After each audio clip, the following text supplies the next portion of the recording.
మీ జీఐఈటీ ఇప్పుడు జీజేయుగా మారింది. 2000కు పైగా ప్లేస్మెంట్స్, ఐపీఎం, కేపీఎంజీ వంటి సంస్థలతో ఇంటిగ్రేటెడ్ కోర్సులు. యూపీఎస్సీ కోచింగ్, అడ్మిషన్లు ఓపెన్. నేపాల్లో ఆకస్మిక జల ప్రళయం సంభవించింది.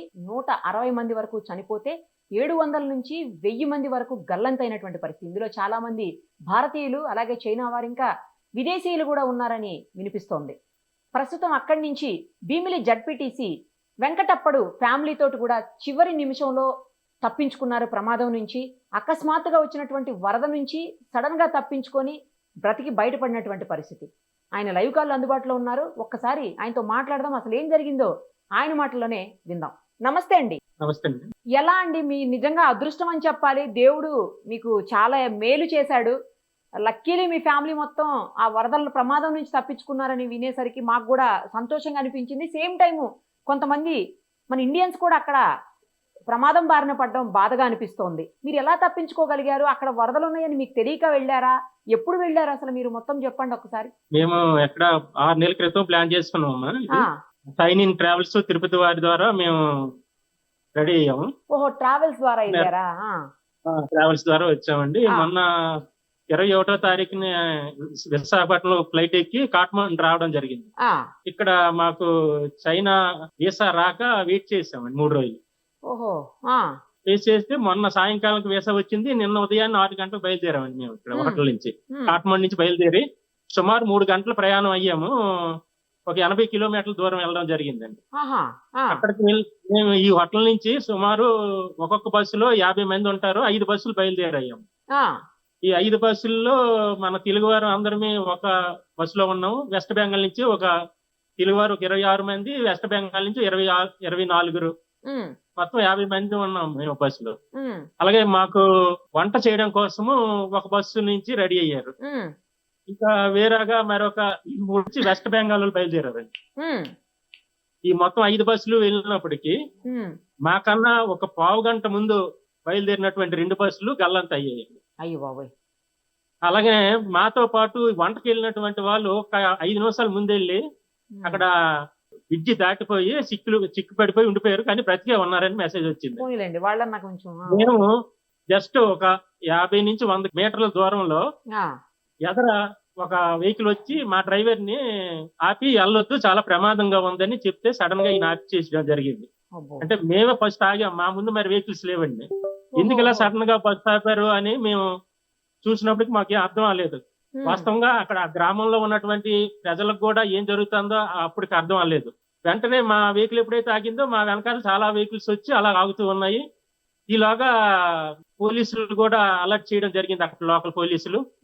వెంటనే విత్ ఇన్ ది 2-3 మినిట్స్ లో మా డ్రైవర్ చాకచక్యంగా బస్సును యూటర్న్ చేసి ఒక 200 మీటర్లు వెనక్కి వచ్చి ఒక కొండ మీదకి సిమెంట్ రోడ్డు ఉందండి, ఆ సిమెంట్ రోడ్డు మీదకి బస్సుని అల్లించడం జరిగింది. దాంతో పాటు వెనకాతల ఉన్న వెహికల్స్ కానీ చిన్న చిన్న అక్కడ లోకల్ బైక్స్ కానీ వాళ్ళంతా కూడా కొండ ఎక్కడం జరిగింది. ఈలోగా అక్కడ స్థానికంగా ఉన్నటువంటి స్కూల్స్ అన్నింటిని పోలీసులు వచ్చి పిల్లల్ని కొండ ఎక్కించడం జరిగింది పరుగులెట్టి.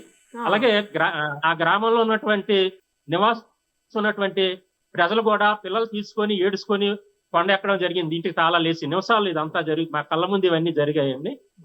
మేము చూస్తుండగానే వరద ఉధృత పెరిగిపోయి ఆ బ్రిడ్జ్ కొట్టుకొని పోవడం ఇదంతా చాలా వింతగా ఉంది.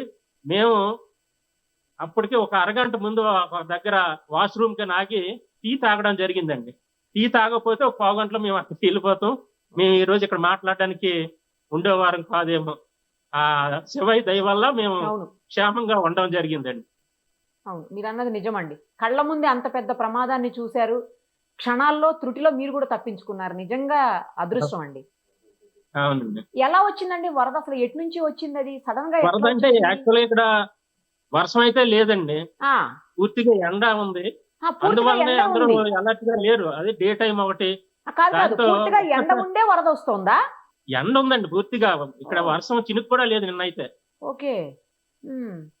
పైనుంచి మరి ఏమైందో తెలియలేదు మరి అక్కడ, ఎందుకంటే చైనా బోర్డర్ కాబట్టి చైనాలో ఏదైనా ఒక డాము కొట్టుకొచ్చిందో లేదంటే ఏదైనా భూకంపం లాంటిది ఏదైనా కొండలు కదా అవన్నీ, అక్కడికైనా ఏదైనా వచ్చిందా తెలియదు, పూర్తిగా అర్థం అవ్వలేదండి.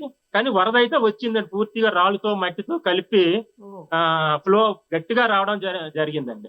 ఆ ఫ్లో వస్తుంటే ఆవిరి కూడా పైకి లెగుస్తుంటే ఇక్కడ ఫ్లో ఉందనేది మనం చూడగలుగుతాం క్లియర్ గా. ఓ, అంటే చాలా ఎత్తుగా వస్తుందా అండి ఆ వరద కూడా? ఇక్కడ నది ఉందండి, నదిలో నుంచి వస్తూ ఉంది. కాకపోతే ముందు మీరు చూసినప్పుడు ఆ నదిలో ఏం నీరే లేదు పెద్దగా, కొంచెం ఫ్లో అవుతుంది.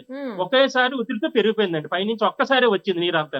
25-30 మీటర్ల ఎత్తులో లేచిందని అంటున్నారండి. లేచి వచ్చిందండి. అవునా? అవునండి. సో ఇప్పుడు మీరు ఎక్కడున్నారు? సేఫ్ గా ఉన్నారా? మీతో పాటు ఎంత రాత్రే మా ట్రావెల్స్ అయితే బాగానే చేశారు. వెంటనే ఒక నిర్ణయం తీసుకుని బ్యాక్ రావడం జరిగిందండి. ఇప్పుడు కాఠ్మండు రాత్రే చేరుకున్నాం, కాఠ్మండులో ఉన్నాం. ఇప్పుడు కాఠ్మండులోనే ఉన్నారు? కాఠ్మండులో ఉన్నాము. కాకపోతే నా బ్యాగ్ ఏదైతే ఉందో ఆ మధ్యలో చిక్కుడిపోయినటువంటి బస్సులో ఉంది. అది ఇవాళ సాయంకాలం చేరుతారని బాగట్ట ఉందండి. పోతే పోయిందిలేండి, పోనీయండి, బ్యాగ్ పోతే ఏమవుతుంది. మీరు సేఫ్ గా ఉన్నారు కదా? ఉన్నామండి. బ్యాగ్ ఏముంది? మొత్తం ఎంతమంది సేఫ్ గా ఉన్నారండి? ఎంతమంది మిస్ అయి ఉంటారు మీకు తెలిసినంత వరకు, మీ బ్యాచ్ వాళ్ళు మొత్తం? మా బ్యాచ్ వాళ్ళ అంతా మన తెలుగు వారు అయితే సేఫ్ గానే ఉన్నామండి అందరూ. కానీ ఈ ట్రావెల్స్ ద్వారా మేము ఏదైతే ట్రావెల్స్ ద్వారా వెళ్ళామో, ఇక్కడ నేపాల్ లో ఉన్నటువంటి ట్రావెల్స్ ఉన్నారు కదండి, వాళ్ళు వెస్ట్ బెంగాల్ నుంచి మరొక 2 బస్సులు పంపించారు. ఆ 2 మిస్ అయ్యాయి. వాటి గురించి వాళ్ళు లేదండి, ఒక పావుగంట తేడాలో బయలుదేరాం వాళ్ళు. మేము 6:15 బయలుదేరాం, వారు 6 గంటలు బయలుదేరారు. ఈ పావు గంటలో వాళ్ళకి ప్రమాదం జరిగిందని అనుకోవాలండి. మరి దేవుడి దేవాళ్ళు ఏమైనా మంచి వార్త వస్తే సంతోషం. అంటే బస్ కొట్టుకుపోయిందో లేకపోతే సేఫ్ గా ఉందో తెలియదు అసలు, ఏమైందో తెలియదు. ఇంతవరకు ఏ మెసేజ్ కూడా లేదండి. మీరు కూడా ట్రై చేయలేదా వాళ్ళతో మాట్లాడేదానికి? ఎందుకంటే అందరూ కలిసి ఒకటే దగ్గర ఉన్నారు కదా. కాదు, ఈ ట్రావెల్స్ కూడా ట్రై చేస్తారు. ఎందుకంటే వాళ్ళ డ్రైవర్స్, వాళ్ళ స్టాఫ్ లోకల్ వాళ్ళు కదా, ఎవరి దగ్గర ఫోన్ తీసుకుని చెయ్యొచ్చు. కానీ అటువంటి మెసేజ్ ఏం లేదంటే అనుమానంగా ఉంది. ఇప్పుడు మీతో పాటు ఎంతమంది సేఫ్ సైడ్ ఉన్నారండి? మన తెలుగు వారిని వెళ్ళిన వారిని 26 మంది అందరూ సేఫ్ గానే ఉన్నాం. ఒక దగ్గర ఉన్నాం, ఒకటే దగ్గర ఉన్నారు. ఇప్పుడు మీకు రిటర్న్ ఎప్పుడు? మీరు రిటర్న్ అనేది ఇప్పుడు మీటింగ్ జరుగుతుందండి. మీటింగ్ లో డెసిషన్ వస్తుంది. యాక్చువల్ గా ప్రస్తుతానికి అయితే ఆఫ్ చేశారు, యాత్ర అయితే లేదు, రిటర్న్ అయిపోతామండి. ఇంకా తెలుగు వాళ్ళు ఎవరైనా ఉన్నారా అండి మీకు తెలిసి అవతల వైపు? అంటే మీరు నదికి యువతల వైపు ఉన్నారు కదా, అవతల వైపు ఇంకెవరైనా ఉన్నట్టు సమాచారం ఉందా మీ దగ్గర? ఏం లేదండి, ఏం లేదు. తెలుగు వాళ్ళు ఎస్పెషల్లీ మొత్తం అందరూ భీమిలి వాళ్ళు, లేకపోతే ఆంధ్రప్రదేశ్ వాళ్ళేనా అండి, లేకపోతే ఇటు తెలంగాణ వాళ్ళు? మన భీమిలి నుంచి ఉన్నారు, విశాఖపట్నం ఉన్నారు, విజయవాడ, హైదరాబాద్ అండి. హైదరాబాద్ వాళ్ళు కూడా ఉన్నారు. కానీ మామూలుగా మాకు తెలిసిన బాగా ఏంటంటే సద్గురు ద్వారా వెళ్ళిన వాళ్ళు 80 మంది మన తెలుగు వారు హైదరాబాద్ ట్రావెల్స్ ద్వారా వెళ్ళిన వారికి గల్లంత అయ్యారని తెలుస్తుందండి. మరి నిజమంతా తెలియదు. లేడీస్ ఎంతమంది ఉన్నారు? పిల్లలు కానీ పెద్దవాళ్ళు అట్లా ఉన్నారా అండి ఎవరన్నా? పిల్లలు లేరండి, పిల్లలు లేరు, పెద్దవాళ్ళే. లేడీస్ సగం, మగవాళ్ళు సగం ఉన్నారండి. అమ్మా మీరు భయం లేదా? ఎందుకంటే మగవాళ్ళు అంటే ఏదో కొంచెం ధైర్యంగా ఉంటారు, మీకు భయం అనిపించలేదా? అసలు మీ కళ్ళ ముందే బస్సులు కొట్టుకుపోవటం, మీ కళ్ళ ముందే అంత పెద్ద వరద రావటం, మీరు క్షణాల్లో తప్పించుకోవటం ఎట్లా అనిపించింది మీకు? ఇంకా భగవంతుడు మన చేతుల్లో ఏం లేదు కదా, ఎలా తీసుకెళ్తే అలాగా ధైర్యంతోనే వచ్చాము యాత్రకి. కొంచెం భయం వేసింది అందరికీను, కానీ ఆ పరమాత్ముడు ఏ తావు తీసుకెళ్తే అలాగనేసి ఆ ధైర్యంతో ఉండిపోయామండి అందరు. మేము ఢిల్లీలో వీసాలు ఇచ్చారండి మొన్న సాయంకాలం. అక్కడ ఒక 3 ఢిల్లీ నుంచి ఫ్లైట్ లో తీసుకుని రావడం జరిగిందండి. వాళ్ళకి 4:30కి ఢిల్లీ టు కాఠ్మండు ఫ్లైట్ ఉందండి, దానికి టికెట్లు దొరకలేదమ్మా. తర్వాత ఉదయం 8 గంటలకు ఫ్లైట్ కి, ఇండిగో ఫ్లైట్ కి టికెట్లు దొరికాయి, దానికి వచ్చారు. దాని వల్ల మేము 6 గంటలు బయలుదేరాం. లేదంటే ఎర్లీ అవర్స్ మేము 1 గంటకు ప్లాన్ చేసుకున్నామండి. అదే జరుగుంటే మేము, మీరు వీడియోలో చూస్తుంటారు చైనా ఎంబసీ, అవును, అందులో ఉంటామండి క్లియర్ గా. అంటే దేవుడు లేవన్నీ దేవుడే తప్పించాడని మేము అనుకుంటాము. దేవుడి దయ అంతే. డ్రైవర్ తెలుగు అతనేనా అండి? తెలుగుడు కాదండి, నేపాలి. చాలా, ఎందుకంటే ఆయనకి బాగా ఎక్స్పీరియన్స్ ఉందట. చాలా. ఎంత ఏజ్ ఉంటుందండి డ్రైవర్ కి? నిమిషాల్లో ఒక 45-50 మధ్యలో ఉంటది. క్షణాల్లో నిర్ణయం తీసుకుంటాడు.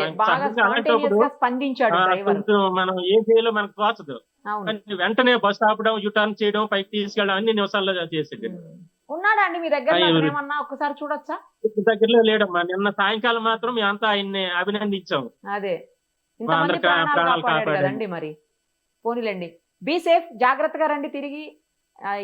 ఎక్కడ ఇంకా మీరు మళ్ళీ యాత్రలు ఇప్పుడు ప్రజెంట్ అయితే అక్కడ పెట్టుకోకండి, రిటర్న్ అయితే వచ్చేసేయండి. కేర్ఫుల్ గా, జాగ్రత్తగా, సేఫ్ గా వచ్చేసేయండి. ఓకేనా? థ్యాంక్స్ అండి. Thank you so much.